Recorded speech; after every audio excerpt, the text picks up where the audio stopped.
Seeds of Change conference is exploring two big questions over this week. The first is, what kind of institutional reform should we promote in the wake of the COVID-19 pandemic?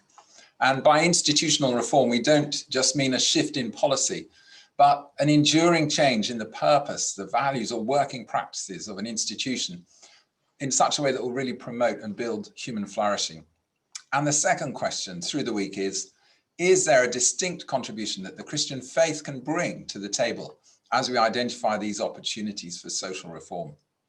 Now, yesterday, the panel looked at the looming debt crisis and how both government debt and household debt for low-income families has mushroomed since the pandemic began.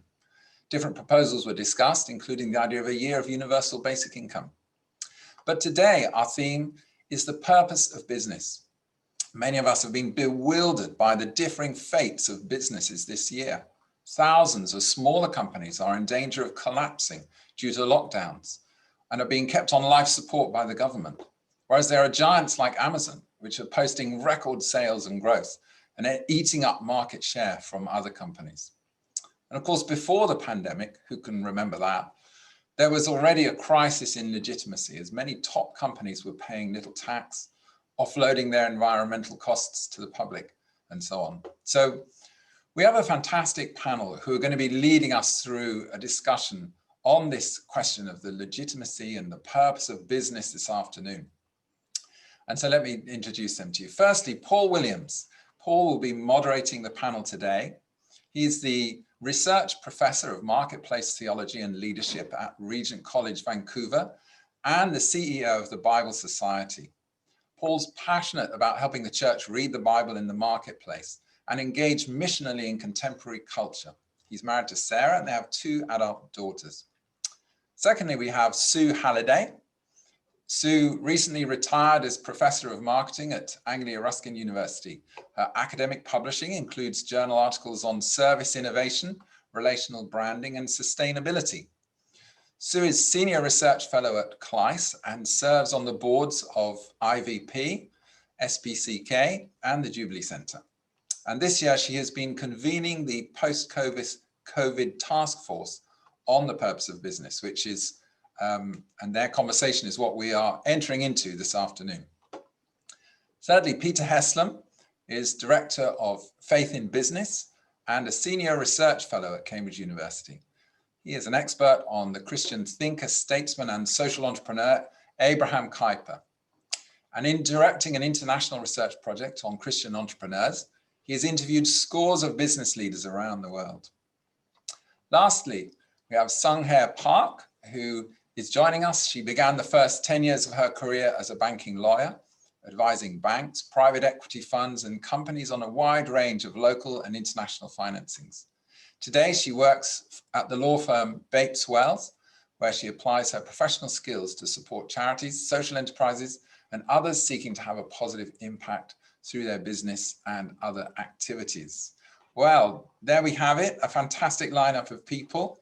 Thank you so much, all of you, for joining us this afternoon. And I'm going to hand over now to Paul, who is going to lead the conversation. Thank you. Thank you very much, Jonathan. And let me add my welcome to all of you who are joining this webinar this afternoon, and particularly to our panel. It's wonderful to have your contributions, and we're hoping for a really stimulating discussion, and we encourage all kinds of interaction from those of you who are listening. Now, the topic of this discussion is transforming the purpose of business. And there's a subtitle you'll have noticed, the way to renewed legitimacy. And I think it's important to start to mention from the outset that capitalism in general, business in particular, have a problem of legitimacy. And that's a problem that arises from a number of factors. We could spend a lot of time debating what those are, but that's not the focus of today's discussion. Nonetheless, it's helpful to summarize them. And I think we probably recognize a number of these. First of all, a drift towards an increasing focus on short-term shareholder value as the de facto primary focus or purpose of business. Secondly, an environment in which a selfish version of the limited liability business model has been able to flourish, and in which business culture itself has been driven in a more selfish direction. There have been high-profile corporate failures. We can think of your favorite high-profile corporate failure. Enron, if you're on one side of the Atlantic, perhaps more recently Carillion, if you're on another side of the Atlantic. But numerous banks, of course, and financial institutions, as well as part of the huge impact of the global financial crisis in 2008. These are really only the tip of the iceberg. The tendency of firms to ignore or offload their negative impacts, what economists call externalities, onto the natural environment or social communities and the social fabric, have become increasingly evident. So all of these things and more, you'll have your favorite gripes, have led to a growing loss of trust in the economic system and in business as an institution. We have lost trust in business as previously we've lost trust in the church and in politics. There's been a tendency in the past, I think, to argue that such failures are isolated examples, not typical of the system. Of course, we've all benefited hugely from the sustained growth in wealth that our Western societies in particular have enjoyed as a result of various versions of market capitalism over many years. But it feels inadequate to blame the hugely significant negative impacts that we've experienced recently on just a few bad apples. So we might, of course, think about other kinds of solution. Do we need to fine-tune the market rules? Do we need to think about where the market operates? These are common solutions that economists adopt. Let's think about extending the market and delineating where the property rights are allocated more effectively.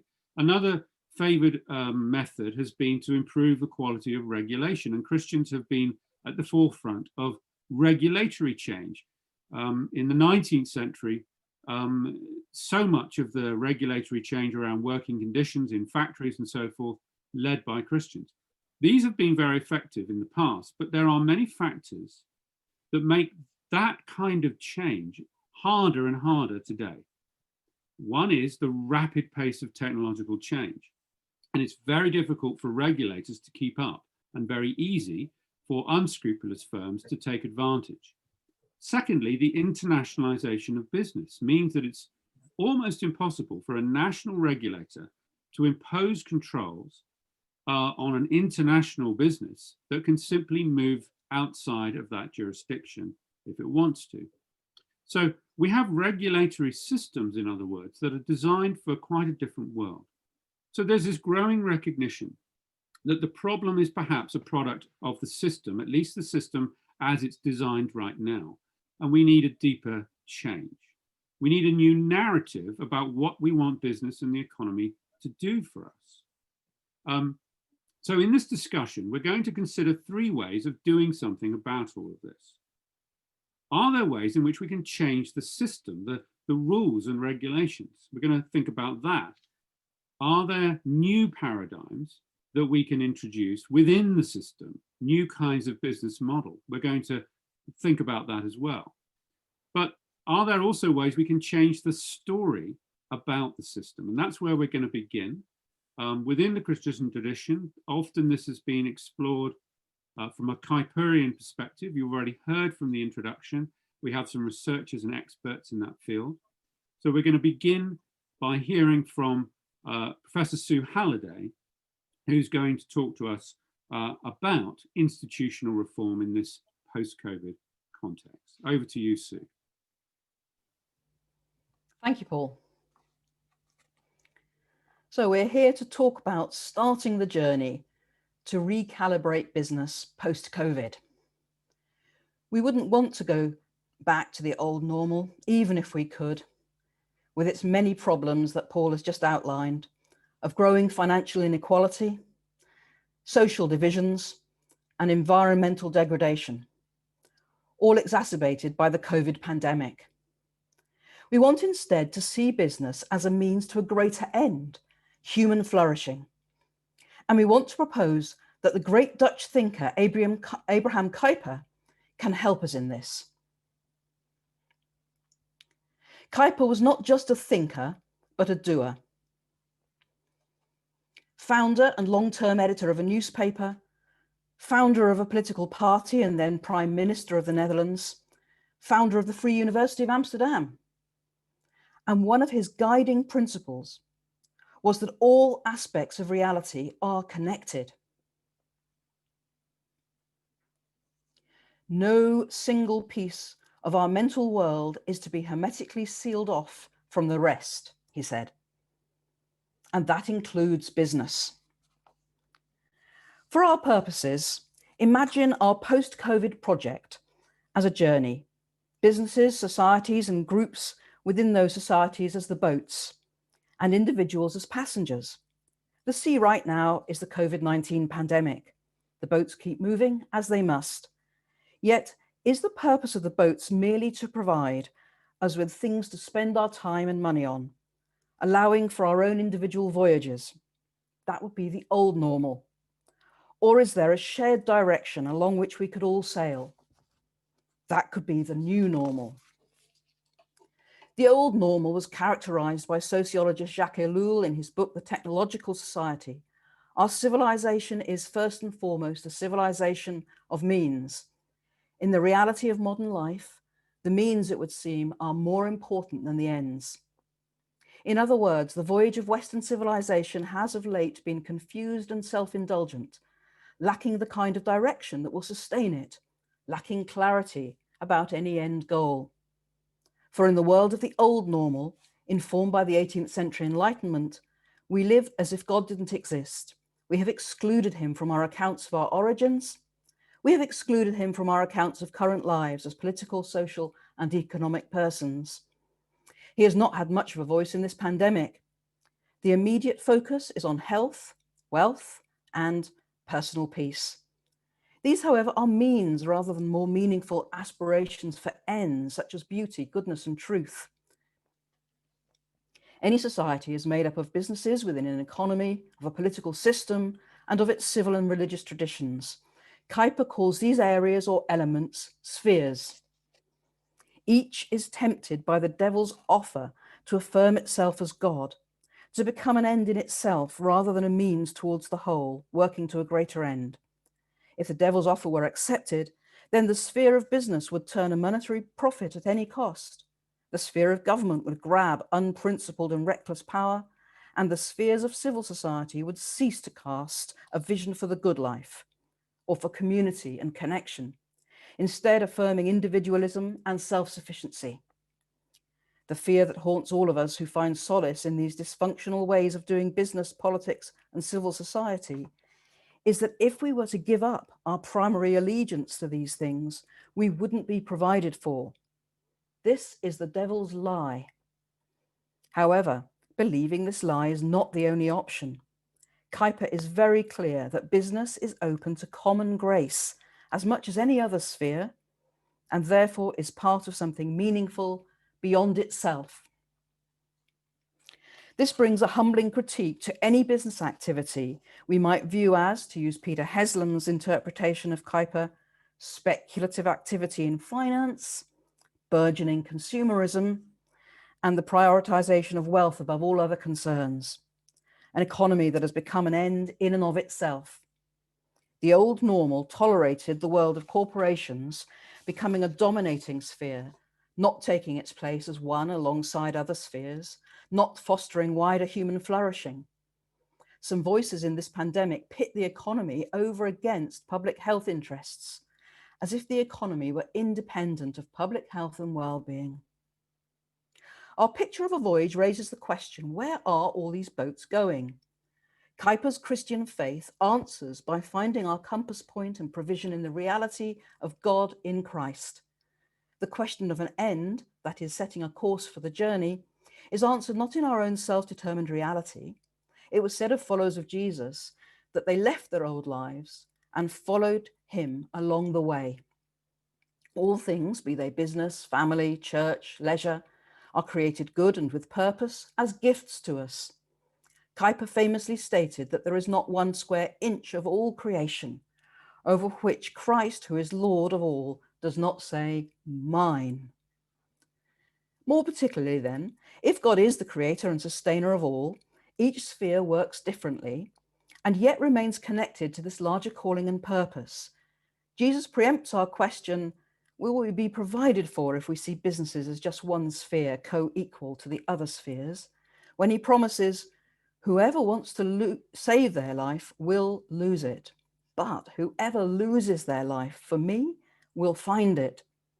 C.S. Lewis in a letter restates this message, put first things first and we get second things thrown in. Put second things first and we lose both first and second things. We never get, say, even the sensual pleasure of food at its best when we're being greedy. Right now, we need to connect business to its place within society. This may now be a fruitful moment for these ideas, that is the concept of distinct but interconnected spheres. The neoliberal dogma that the purpose of the firm is to make financially defined profits for shareholders, which has allowed businesses to be independent, self-sufficient, and an increasingly dominant force, is now being seriously questioned here and in the States after a 40-year pursuit of Milton Friedman's narrow scope. Particularly in this pandemic, wider stakeholder relationships are crying out for deeper consideration. Yet, since we in the West are thoroughly pluralistic in our meaning convictions, how can we distinguish first things from second things? To use Lewis's language. The question presents itself. Is a baseline cultural narrative available to unite different individuals and businesses in a more purposeful, unified journey? Kuyper rejects attempts to claim that a Christian worldview can take over the whole culture, steering between the twin dangers of, on the one side, Christianity as a totalizing top-down government system, and on the other side, the pietistic Christian tradition that totally withdraws from an ungodly world. For Kuyper, culture was not inherently evil, but was perverted good, and thus could therefore be radically transformed to the glory of God. In sum, this is what we can now describe as a Christian meaning for human flourishing.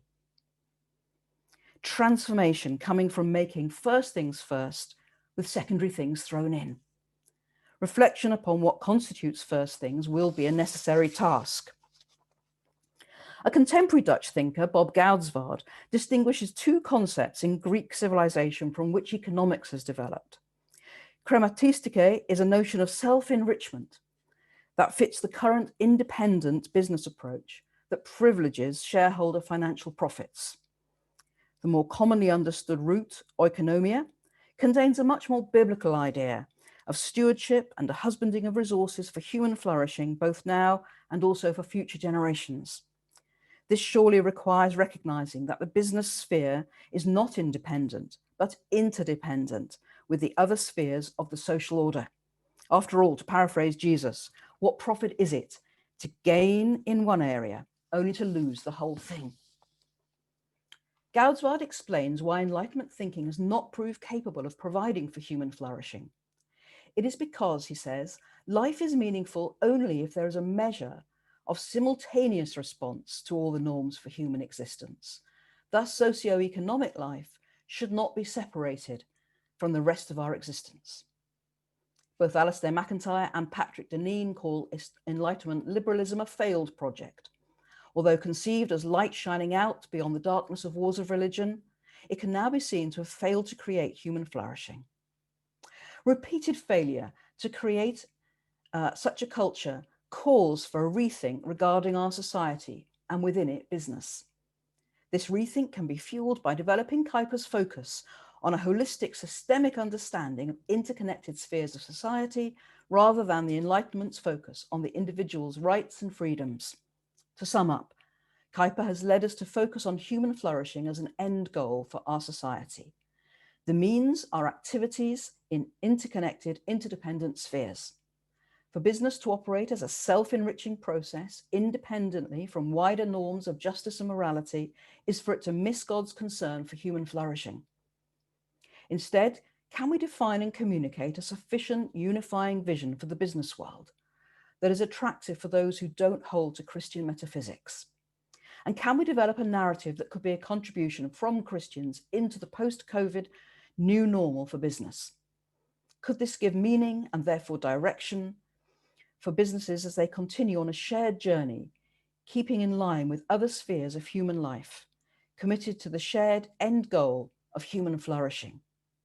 4, to repeat the whole of the best known quotation from Kuyper, no single piece of our mental world is to be hermetically sealed off from the rest, and there is not 1 square inch in the whole domain of our human existence over which Christ, who is sovereign over all, does not cry, mine.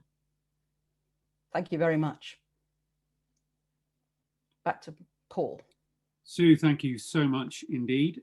You've centralized that need for a unifying cultural narrative and raised the question of what the Christian tradition can provide. So I'm going to invite Peter Heslam now to respond to that. Yeah, thank you. Can you hear me? Can you hear me? Yes, Peter. Oh, good. Great. Well, thank you so much for the invitation to respond to Sue's talk. What is business for? Well, to help fuel our later discussion, I'd love for you to type into the chat, if you can, or questions and answers, what you think is the purpose or purposes of business. Just write whatever you wish. It's not about right or wrong answers. What do you think business is for? In the meantime, Sue may be happy to know that having researched and published quite a bit on Kuyper and on corporate purpose over the years, I think her argument is spot on. Sorry to disappoint you, there's not going to be an argument. But what I can do, I think, is suggest some additional points from a Kuyperian perspective to the ones she has provided. And I've got 5, and I've got 5 minutes to cover them.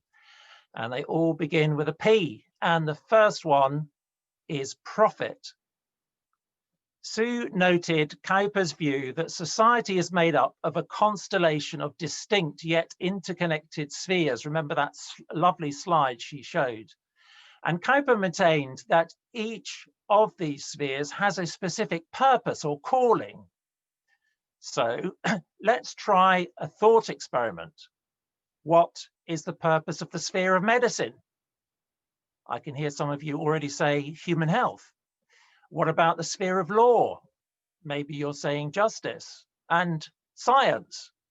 How about understanding reality?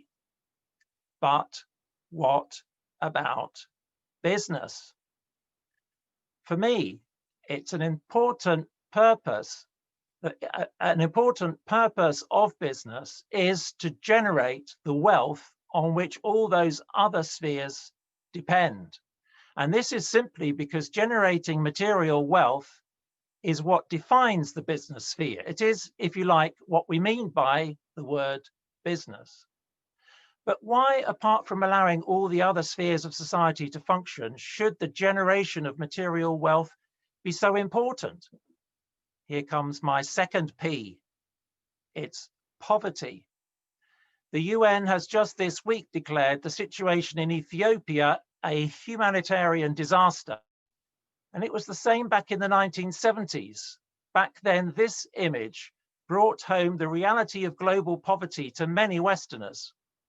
As a child dies of hunger, a vulture awaits its next meal. And it helped to stimulate a series of global campaigns, the upshot of which is that the plight of the world's poor has reached the top of the global political agenda. And this, of course, is a very good thing. But the anti-poverty community to which I belong is gradually taking greater care not to ignore the positive potential of business to help in the fight against material poverty, given its fundamental role in the generation of material wealth. Well, perhaps here in the UK, we should have known this all along. For we have a wealth of historical examples of business leaders who've tackled poverty through their core business operations. So my third P is past examples. And many of the brands of these leaders are still left behind on our high streets. One of them is this one, Cadbury. And here is the entrepreneur behind it. He witnessed firsthand the squalor and overcrowding in Birmingham and founded Bourneville, a new chocolate factory with houses for workers, with sanitation and gardens and plenty of green spaces. Well, that was a Christian example. A Jewish example is Marks and Spencer. By the mid-1920s, the brothers-in-law had built a successful company. And at this point, Simon Marks decided to rethink the purpose of M&S and came up with this: social revolution. The company would seek to subvert the class culture by making goods of upper class quality available to the lower classes at prices they could easily afford. And the focus would be on clothing, because in the England of that time, what people wore was the most visible of class distinctions. My fourth P is present day examples, but I could be very brief here because we have a case study of a B Corp firm. And it was already said in the introduction that I've directed a survey of over 100 contemporary Christian entrepreneurs around the world. And here's a quick picture of them just to show their mix from very different cultures. They all seek to embody a Christian worldview in the way they do business, and they're driven by that purpose. And my fifth and final P takes us back to Cowper: particular versus common grace. For Cowper, particular grace is the means by which God imparts salvation. Common grace is the means by which God restrains evil and promotes the flourishing of human life. This is the wide, comprehensive, and cosmic meaning of the gospel. And it explains why humans, despite being sinful, have been able to produce such great science and wonderful art. In human existence, therefore, there's a tension between what Cowper called the antithesis, God's definitive no to sin, and common grace, God's definitive yes to all that is good in the world that God has made. Both negation and affirmation were to be vital parts of something Cowper called all Christians to articulate and live out: an architectonic critique of the social spheres in which they're engaged, business included. It was to be a critique according to the root meaning of the word critique, which encompasses both judgment and appreciation. So let me end my 5 minutes by saying what a delight it is for me to be making this point at an event hosted by the Jubilee Centre. To my mind, it has been offering just such a critique ever since it was founded, the best part of 4 decades ago. Thank you for listening. Thank you, Peter, very much.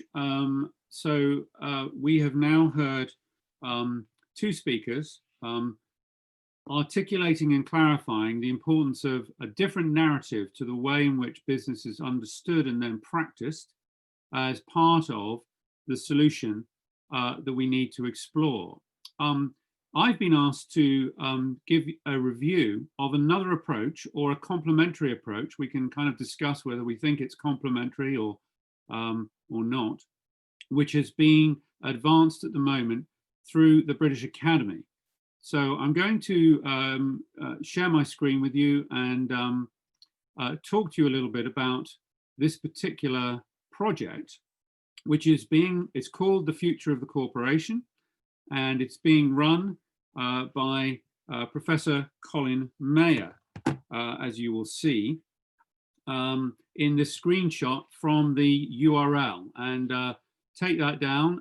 You'll find it very easily if you want to look more deeply into this, if you Google British Academy, Future of the Corporation. Now, Professor Mayer has been talking with the group who are presenting to you now, and is known to a number of, is working with a number of Christians in different contexts. He himself is not, I understand, not a believer, but he is based at the Saïd Business School at Oxford, and has published a number of significant books in this area that I would commend to you: Firm Commitment, and more recently, Prosperity. And the summary argument that he makes, which actually addresses some of the questions that have been raised already in the Q&A, is focused particularly on publicly quoted businesses. You'll know that we have a site, the reality is that in most, certainly in Britain and America, the vast majority of entities are privately owned. And of course, they can do pretty much what they want, so long as they stay financially viable. But publicly quoted companies have to abide by a very different set of regulatory rules. And it's that group who, whilst they're the smallest number of entities, nonetheless comprise the vast majority of output and employment, certainly output. And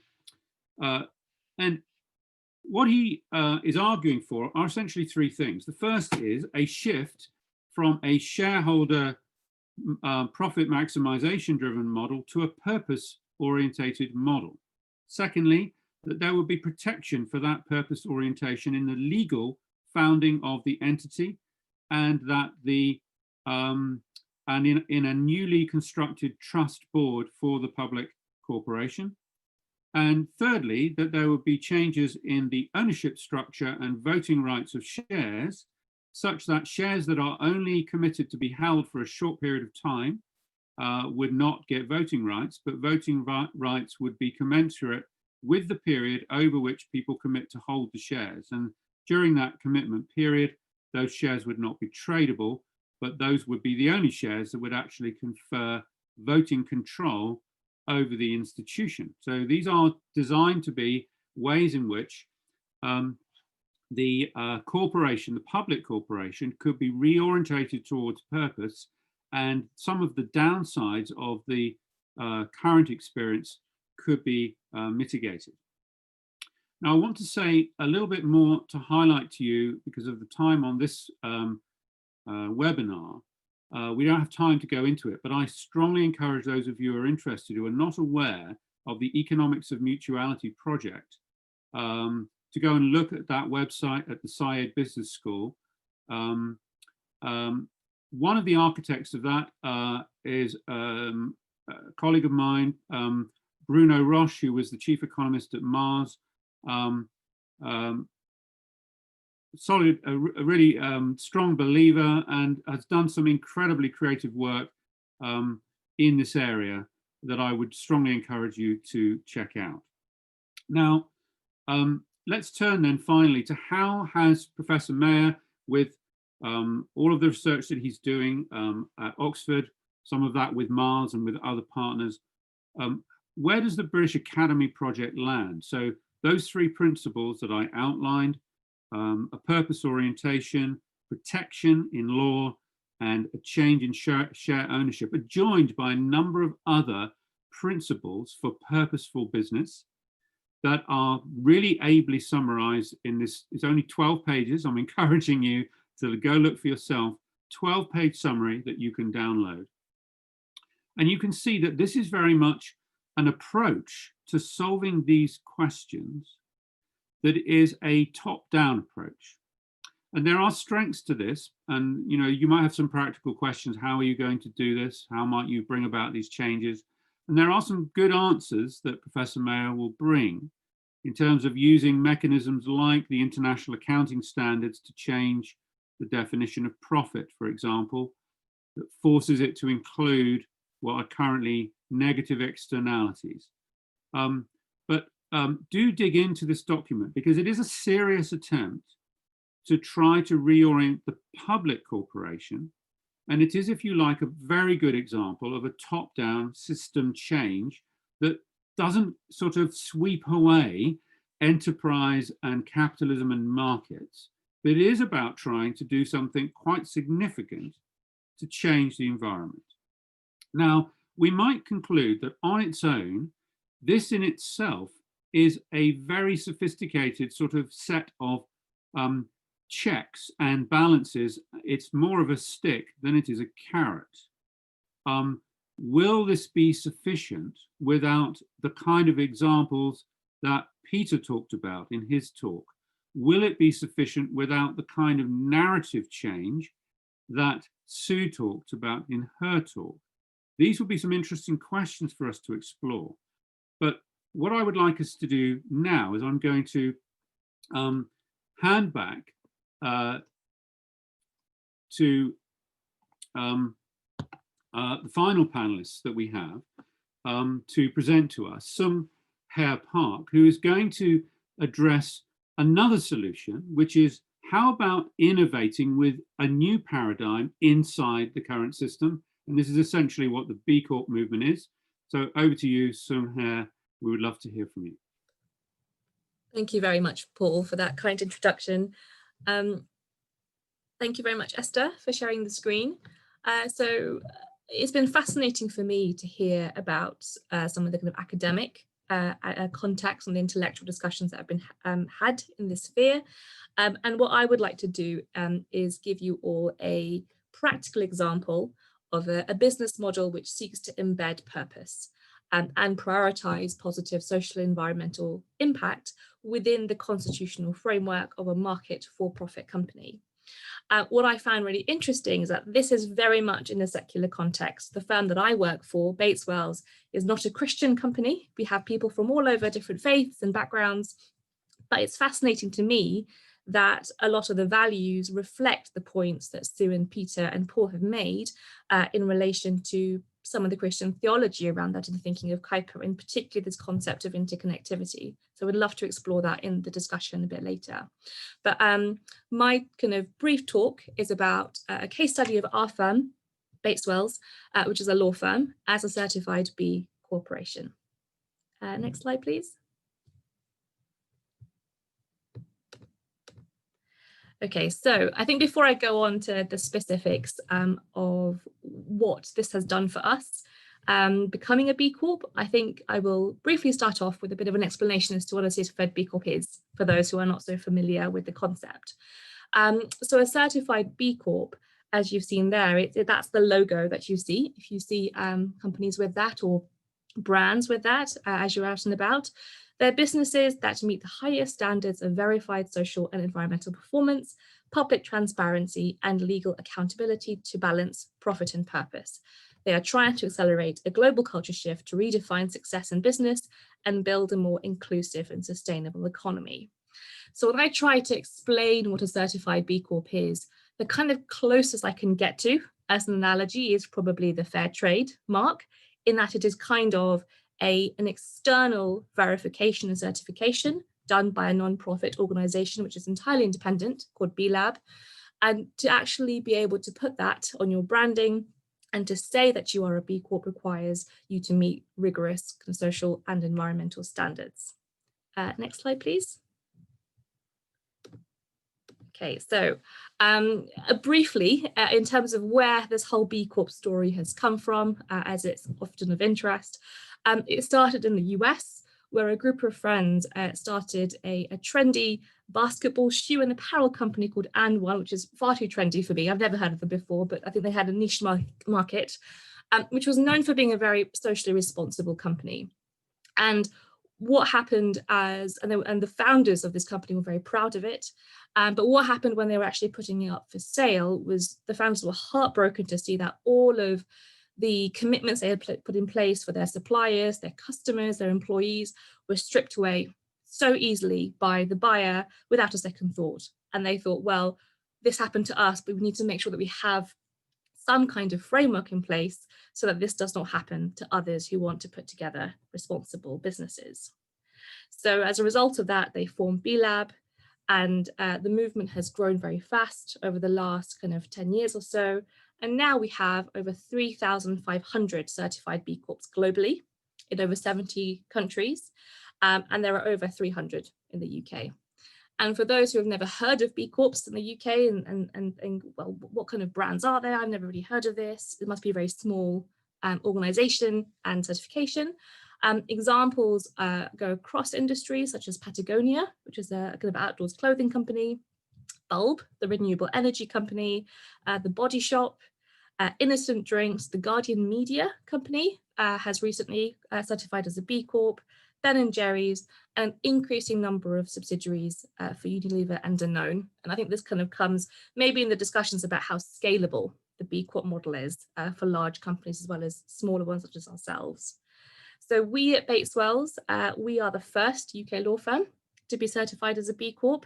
As a bit of a hint as to how hard it is for law firms to meet social and environmental metrics, we are the only one of 2 UK law firms to be a B Corp, and we are on the board of B Lab in the interest of full transparency, and we created the UK legal test for UK B Corps as well.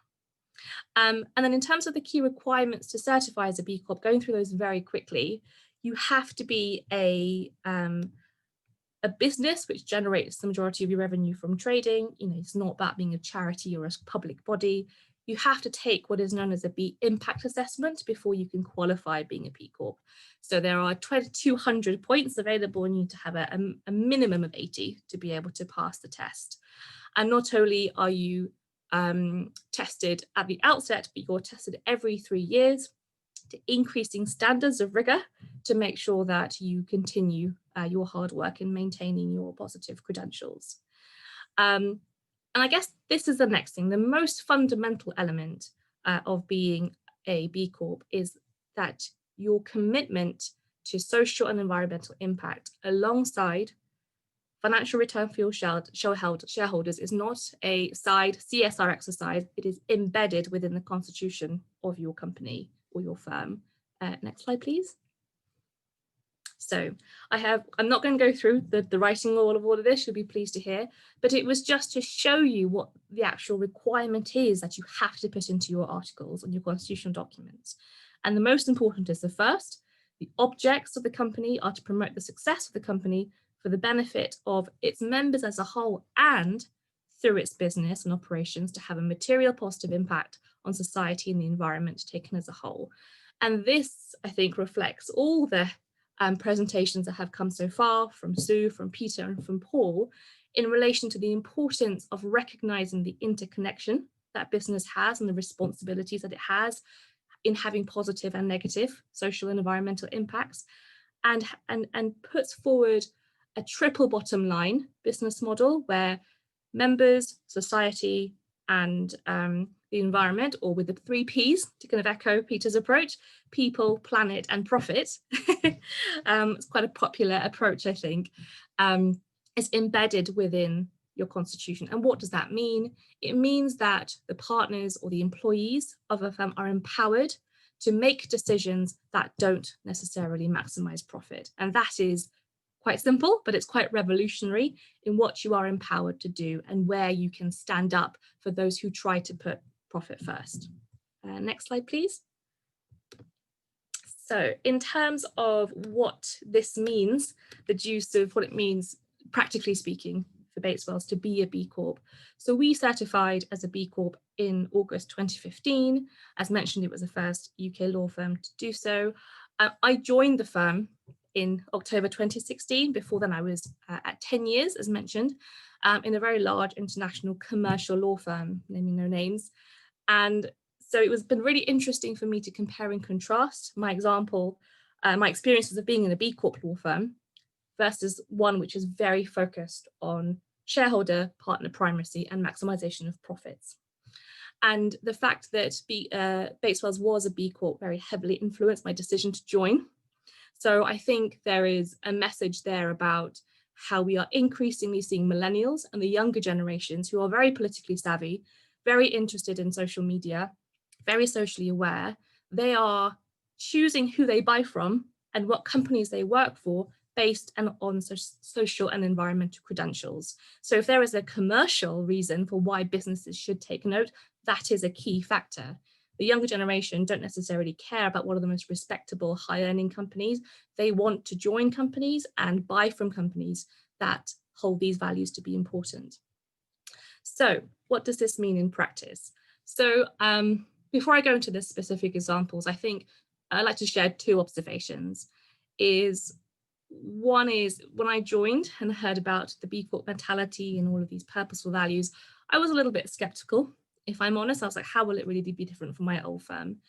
And it has been really interesting for me to see how a mindfulness about the social environmental impact of everything you do on those around you is really everything is infused in the firm with that mentality.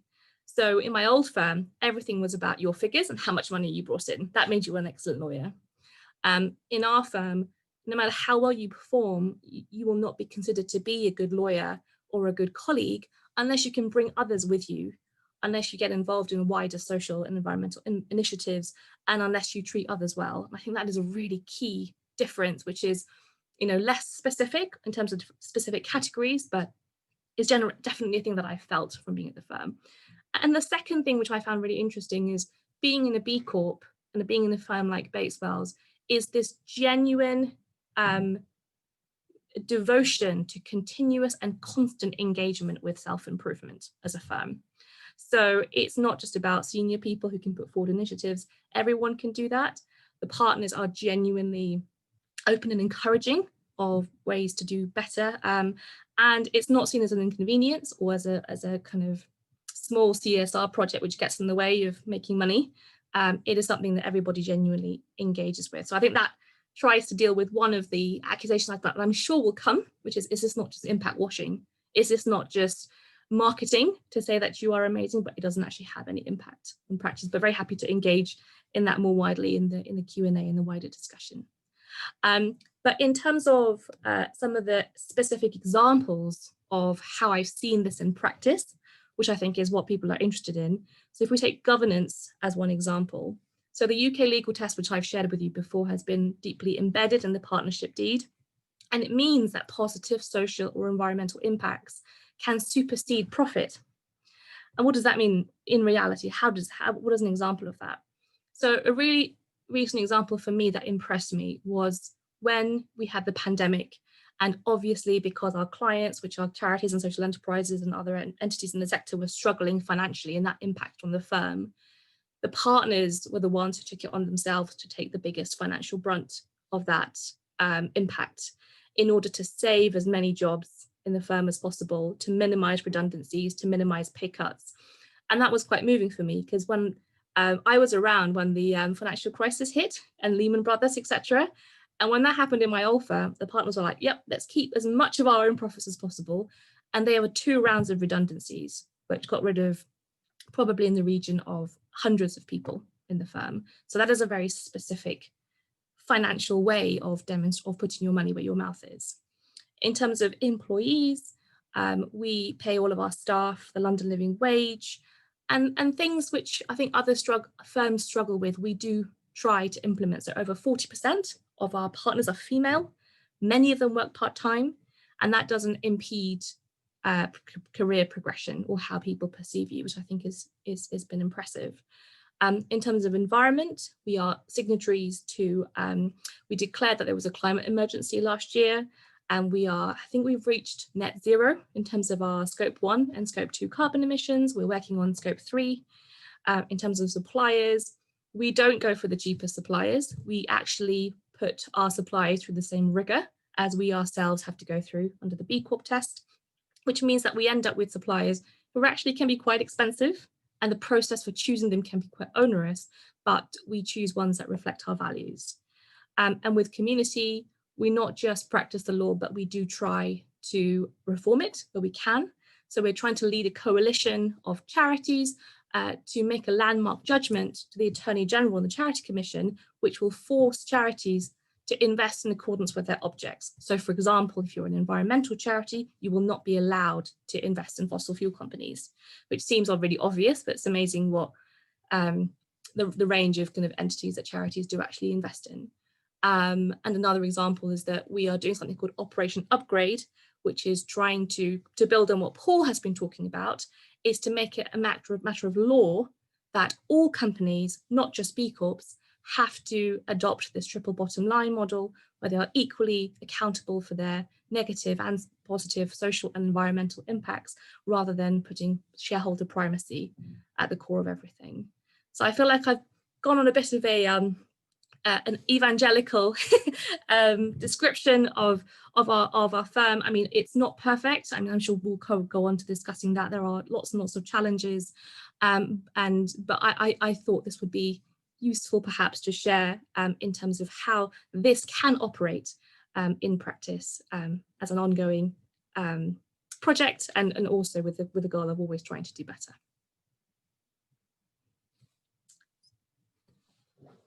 Sung-Hyui, thank you very much indeed for your presentation. Well, we've come now to the point where we're going to have a little bit of a discussion amongst ourselves as a panel for you to listen into before we open up questions and comments from you as an audience that we will then seek to respond to. And we've got some questions building up, and some of them are ranking, so we're paying attention to that, and do continue to engage with that. And also we're trying to track the chat. You can understand that it's hard to, we will focus mainly on the questions. So if there are questions you want to ask, use the Q&A rather than the chat. But we will be reading the chat carefully, but it may be harder for us to sort out and bring that into the conversation. Now, I want to, I'm going to invite each panelist, I'm going to ask you each a question, but I'm also just going to give you the chance when you've done, you can do what you like with my question, but if you want to respond or play off something someone else has said in another presentation, please do that too. So Sue, I'm going to start with you, and just, you had raised the point about interdependent spheres, and this question of connectivity has come up a fair bit, and it's also been something that's started to appear in the chat. So I just wondered if you wanted to play off of that, go a little bit deeper briefly on that point of the connectivity between the spheres, and in what ways are that particularly relevant for business? Sure. So I think the pandemic has really brought to light how we are all connected to each other across jurisdictions, regardless of rich or poor, regardless of what we do and how we do it. And I think that has really brought to life actually some good things about how companies have responded. So for example, the realization that a lot of people can actually work from home full time and do so very well, which is hopefully be a positive continual development post the pandemic. But it's also brought to light how companies have used the pandemic in a way that is exploitative of those who are connected to them. So their employees, those who do not provide sufficient PPE or social distancing for their employees, or give them sick leave if they come out with symptoms, etc., etc. So I think the kind of particularly the actions of those companies that have prioritized profit over looking after their stakeholders, such as their employees, have shown the negative externalities that can come with focusing too much on financial return. And I think one of the biggest things around that, and why it is important, is that when it comes to the private financial benefit of this kind of focus on financial return above society and environment, all of those dividends and returns go to shareholders. But when it comes to the negative externalities, when it comes to the cost, when it comes to the healthcare costs or the social issues that those who are affected in terms of the employees or their health related costs or the environmental degradation that can arise, that is borne by the public disproportionately. And that is not a fair and equitable arrangement in terms of the allocation of risk and the allocation of externalities. So I think an awareness of that has particularly been driven by, as I mentioned before, by the younger generation, by millennials and others. And I think that has kind of led to this kind of momentum that perhaps because of the pandemic, it can lead to some positive outcomes in relation to a new social covenant, in relation to building back better. There's lots of different acronyms that have come out to try to address this so that companies are forced or encouraged at the absolute minimum to take full account of the positive and social and environmental externalities that they produce, rather than ignoring them and only taking them into account in relation to the absolute bare minimum thresholds required by law, which I think it has been proven is far too low. Thanks, Sung-Hyui. Peter Heslam, I don't know if you want to respond to your own question about the definitions of business, which there have been many enthusiastic responses to, and I'm sure you've been reading those, but and how that plays into this question of the connectivity of the different spheres that Sung-Hyui was just talking about. So over to you, Peter. How would you like to respond to the conversation so far? Yeah, thank you. Well, that was a very inspiring case study, and you know, I just put that alongside all the hundreds of other case studies that I'm confronted by on a daily basis. Purpose-driven companies are not difficult to find. I was thinking of one in the UK and one in the US. One in the UK called The Entertainer, and one in the US called Chick-fil-A, that actually have the honouring of God as part of their corporate purpose. And for that reason, they don't open on Sundays, and they nevertheless do very well. Those are perhaps exceptions because they are held by private individuals who happen to be Christians. So they've made their statement of purpose very explicitly Christian, even though you don't have to be a Christian to work there. But, you know, I think, you know, I gave 5 Ps, and I think for me, there isn't just one purpose of business, it's all those 5, and profit has to be mentioned, I think, first up, which is why I did mention it first up. And I'm really glad that Colin Mayer also mentions it first up, that if we're not talking about a profitable activity, and I haven't seen that word at all in the chat, but I do think it's important.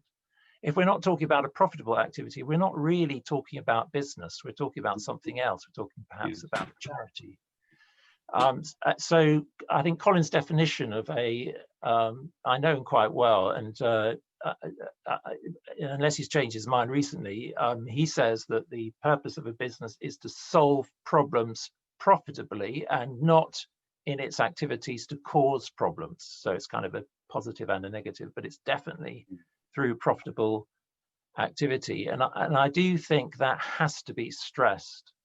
We're not talking about charity, we're talking about business. And the one thing that business does is generate wealth. That's how we define what business is. That's nothing to do with the maximization of shareholder value. That's to do with making a profit. So yeah, I'm happy with all definitions of the purpose of business that have profit at the center, but also have the alleviation of poverty at the center. And this is not only in developing countries, but in our own. Why should we as Christians be exercised about poverty? Because we believe in the benefits of wealth. You can't be anti-poverty and anti-business. You can only be anti-poverty and pro-business, because business is the solution to the problem of poverty, the only sustainable solution, and the only way that actually material wealth is generated where it wasn't before. So I think those are the things I feel passionate about, that we mustn't lose sight of profit and poverty.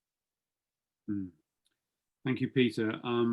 I think there's strong agreement with that, and I think that where the nuancing comes in around is what we mean by profit. And of course, Professor Mayer is careful to make sure that profit is after you've actually paid for all of the costs, not just some of them. And there's a bit of conversation in the chat around how we define profit. And I want to come now to Sue Halliday, and just give you the opportunity to respond to the conversation. I think there's two questions that you could come into, Sue. Obviously, you talked about the interdependence of spheres in your own talk, but a question that I think is very central to this whole discussion is, how can change occur? So I don't know if either of those are things you want to play off, or anything that you've heard from Peter or Sung-Hyui, but over to you, Sue. Thanks, Paul. Well, clearly the two questions are interconnected. I think I think I've been persuaded over the last numbers of years that stories are what we live by. I've noticed more and more that scripture is story, despite theologians' love of systematizing it. So I think if we take seriously the lead there in scripture and story, and we think about the way that we're energized to live our lives, I think stories are good. I think the story of Cadbury's is something that Peter was bringing in. And of course, Sung-Hyui gave us the story of partly her career choice and then partly the choice of a law firm to change itself.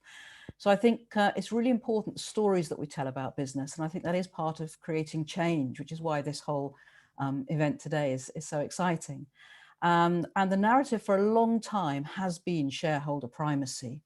And stakeholders have found it very hard to get an edge in. And of course, you can include employees as stakeholders, but of course, if you sack them in a crisis, they're no longer the stakeholders, they've gone.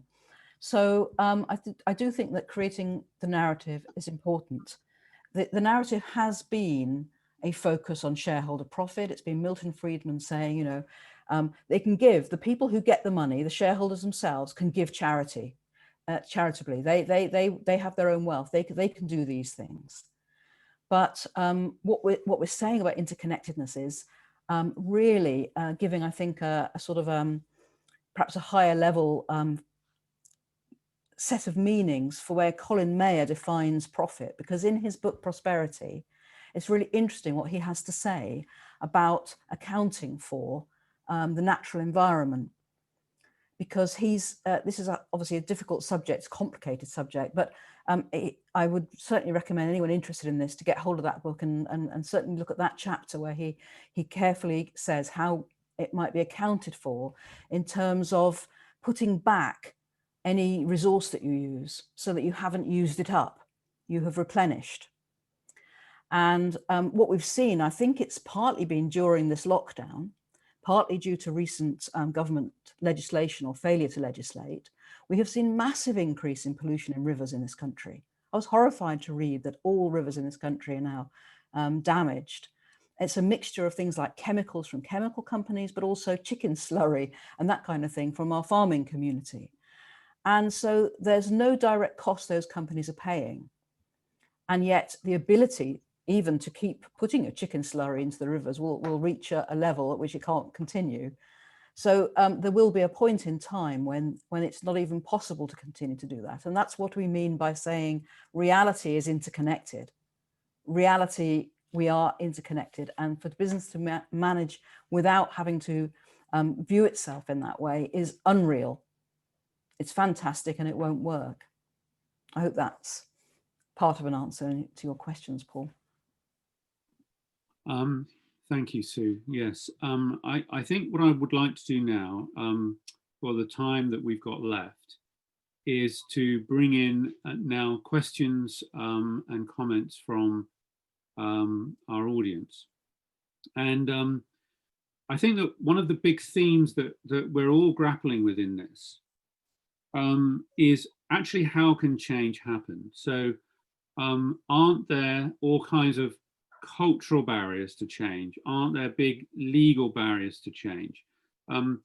We've talked about a distinction between, if you like, the minimum expectation that we have of business, which is, if you like, having the regulatory sticks in place to stop the worst kind of behavior. And are there changes that we need to make in that sense to the system?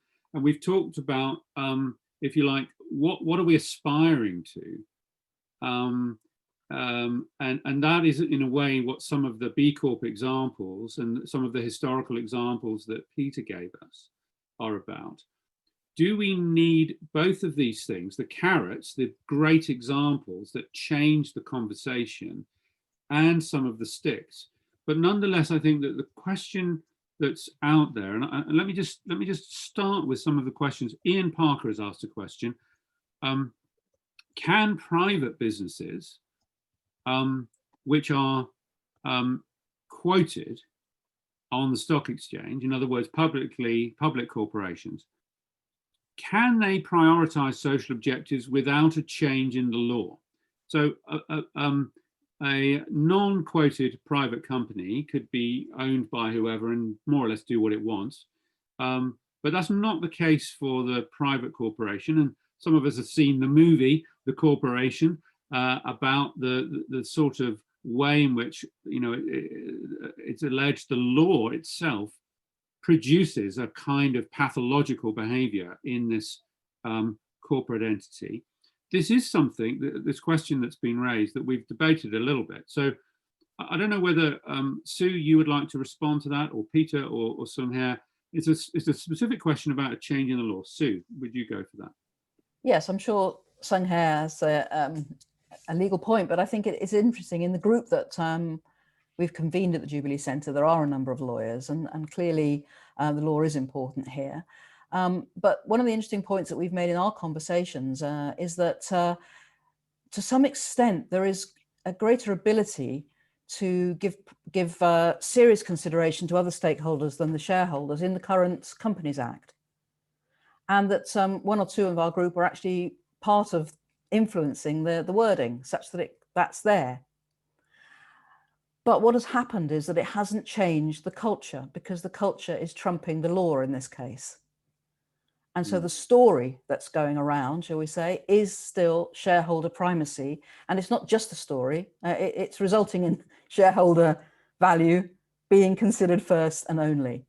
So that's just an interesting example where, yes, the law is very important, but the lawyers in our group have been almost the first to point out that actually culture is really important. And for that culture, I think story is very important. Thank you. Thanks, Sue. And just, sorry, Paul. No, go for it, Sung-Hyui. Thank you. So just to build on what you've said, so I completely agree in terms of your position on the current law. So I don't think many people actually realise that the current Companies Act does require companies to take into account wider social considerations. So the drafting of Section 172, which is relevant, says the directors must consider how to promote the success of the company by taking into account things such as employees' interests, those of business relationships, suppliers, etc. But then in all to promote the success of the company in relation to its members. And I think that can be interpreted widely, Sue, because that can be interpreted as the long-term interests of the shareholders, which is surely to enable a reputable and financially sustainable company that is not reckless in how it deals with externalities and therefore doesn't get embroiled in scandals. So as Sue mentions, there is a requirement in the law at the moment in terms of taking into these various objects into consideration. One thing that you can do without changing the law, even as a company, a public company, is you can change your constitutional documents, but that does require the kind of consent of at least 75% of your members. And if you are a listed company with thousands, if not tens of thousands of shareholders, many of them have a very short-term financial objective for maximizing the value of their shares. As Sue mentions, it is possible under law to do that, but culturally at the moment, it seems like that would be quite challenging. Thank you. Yeah, just 2 points if I can, Paul. Okay, please quickly, Peter, because I want to get plenty of questions in. Oh yeah, well, one is just a conversation I had with the chairman of a major multinational who brought to his shareholder meeting a new set of principles for the company. And in there, he wrote that this company would produce an acceptable return to shareholders. And he expected a riot, he told me. And it was passed without a murmur.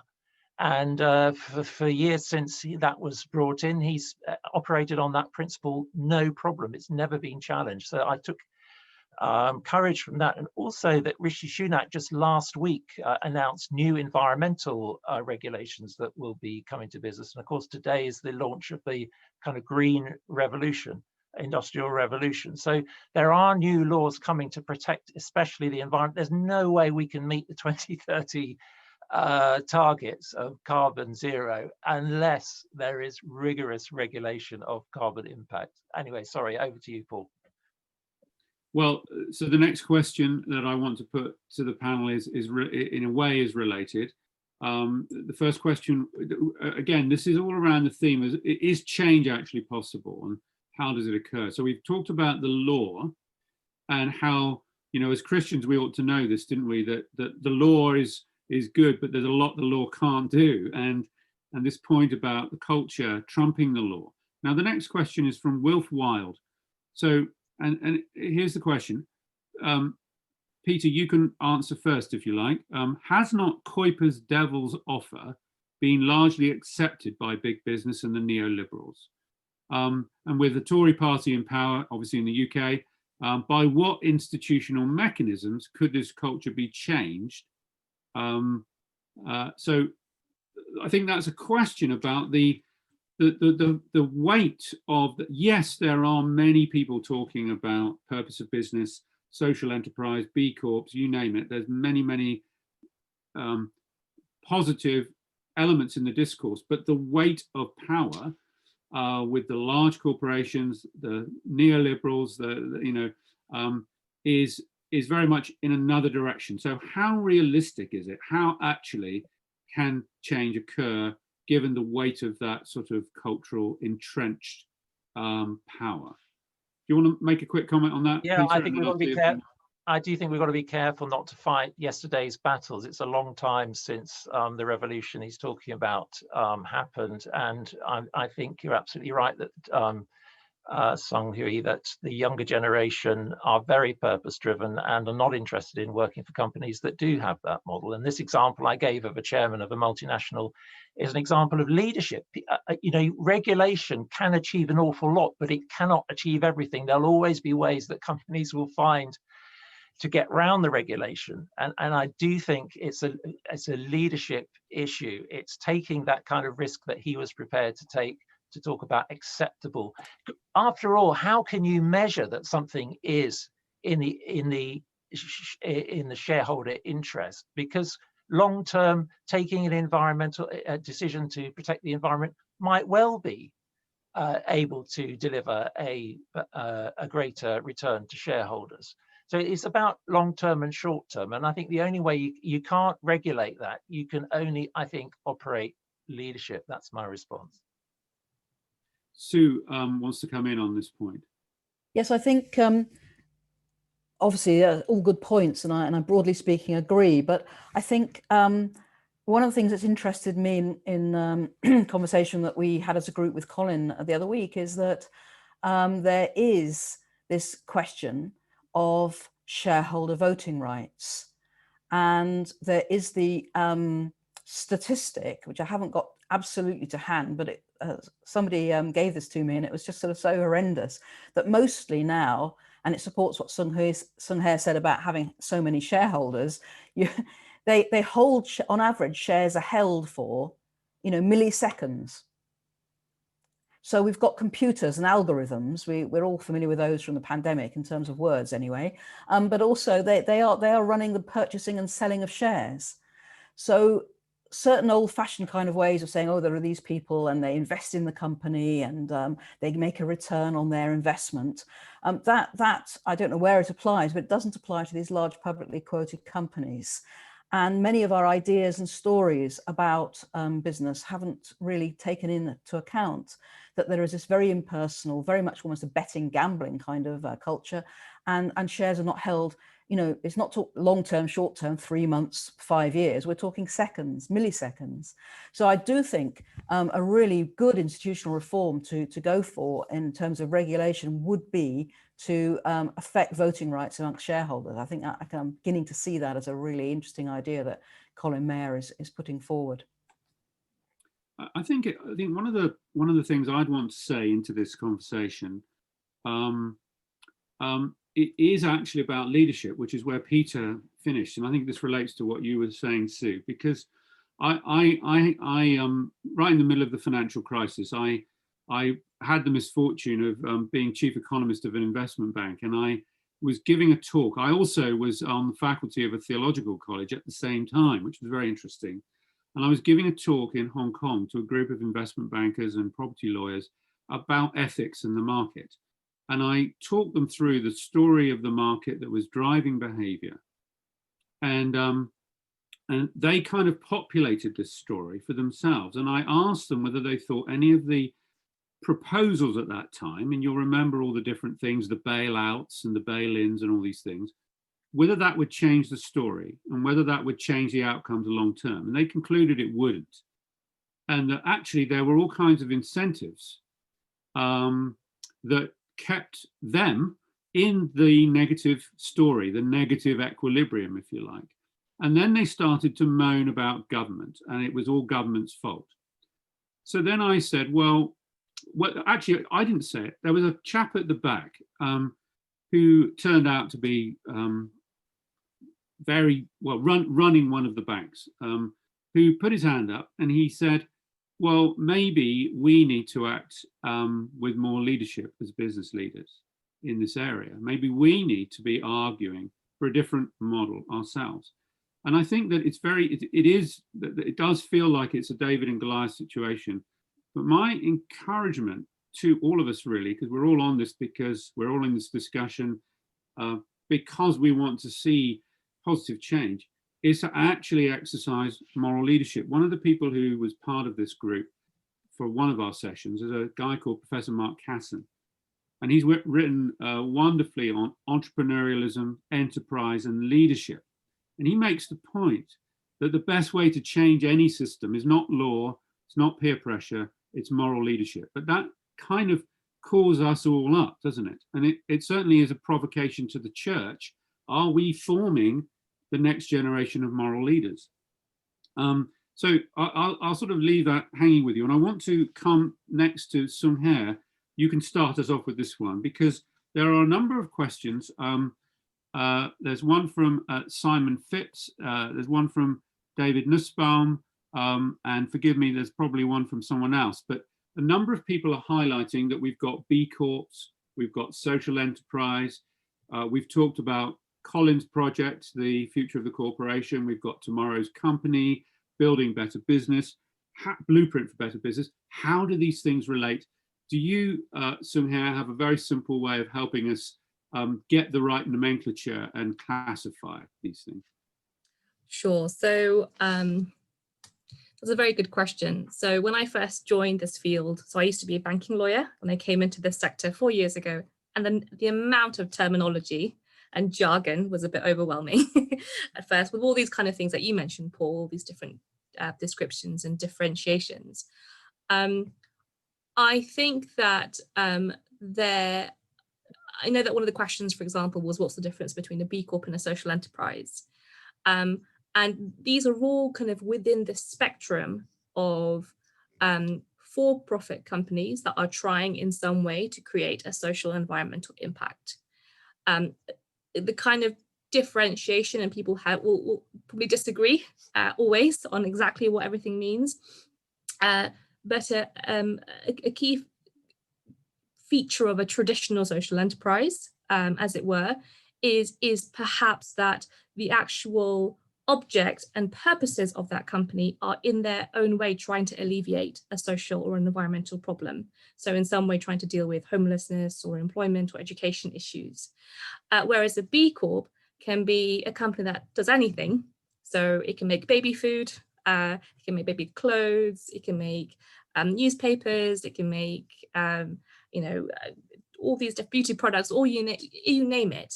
So it can do kind of anything in terms of running a business and trading, but the way that it does it is in a way that is in line with high environmental and social standards in terms of how they treat their environment, their community, and their various stakeholders. So that's kind of one way of looking at it. In terms of what you say, Paul, about all these different actors who are in this sphere, so Blueprint for Better Business and B Lab and all these other kind of organizations, they are all organizations that are very committed into sharing their views of what a positive or purposeful company is, what a B Lab, what a B Corp is, what positive social environmental impact are. And they all kind of, I suppose, come within the pot of the discussion, the debate, the engagement, and the continual development, I guess, of these ideas and of this space. So I don't think I can say that one is more definitive or necessarily more authoritative than the other, but this is what makes this sphere so interesting, in that we can have these debates and and try to learn from them, perhaps without getting too caught up in definitions and who is right or who is wrong, because I have definitely seen that happen as well. Thank you, Sung-Hyui. And I mean, there are a lot of these, there's a proliferation in a way of these different, not only terms, but also vehicles. The B Corp vehicle in the UK, we've got the CIC, and that has an analog in Canada. And these are different approaches to innovation, really, aren't they?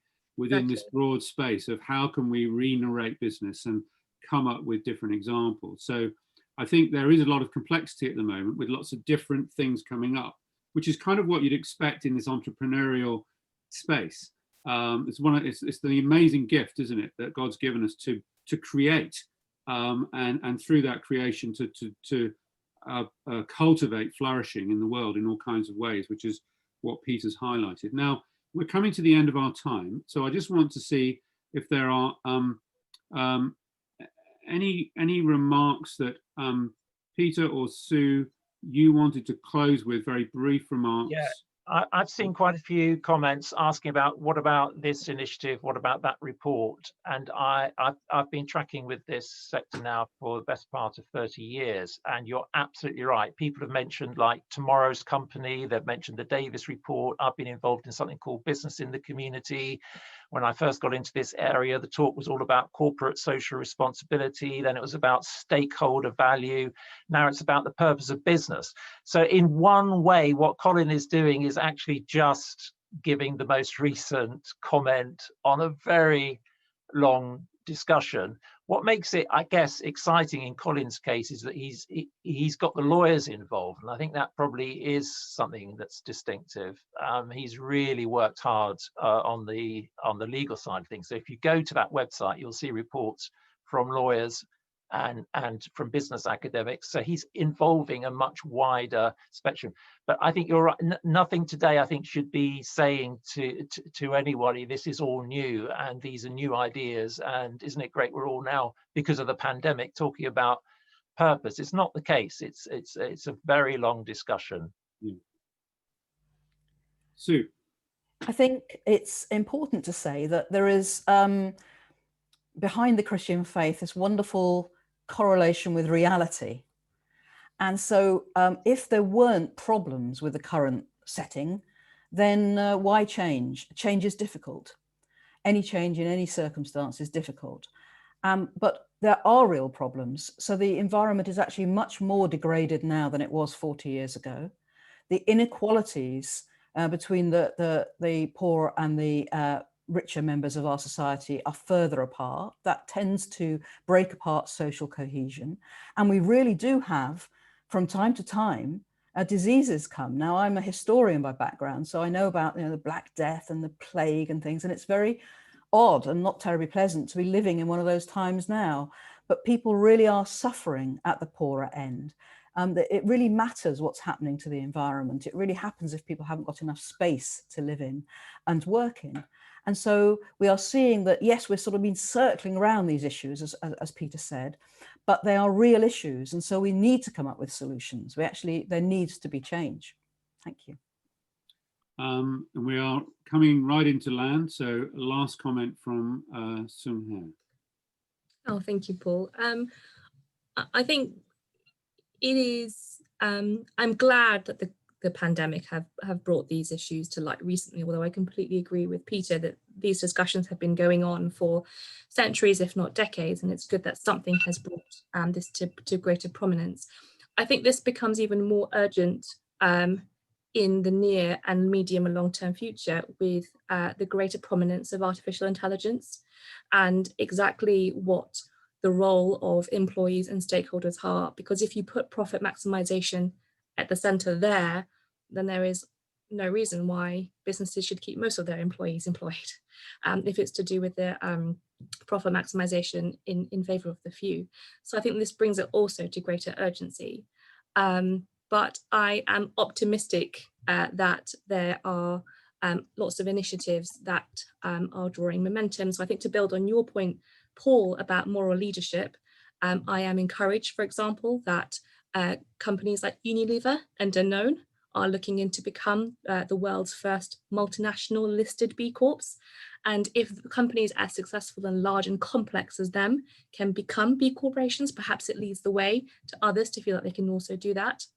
But I also take on board Sue and Peter's points about how you have the carrot, which is more leadership and good practice and best practice, but that isn't not necessarily enough.